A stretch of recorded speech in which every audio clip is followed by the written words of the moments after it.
Bir gün ben de gideceğim, bitecek bu ses. Sonuncu menzile, sonuncu nefes.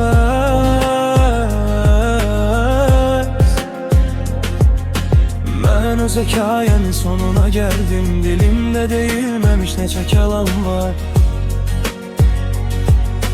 Herkese payladım sevincimi, ben özüme bir keder, bir gem sakladım.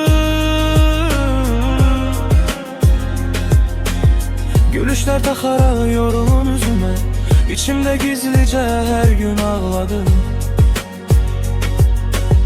Kimisi anlamaz, kimisi duyar, belki bir hatire kalar yadımızda. Yarımçı bir kitap, sönmüş bir çırak. Neler geçti göresen hayatımızdan. Ben kalabilmedim özümle.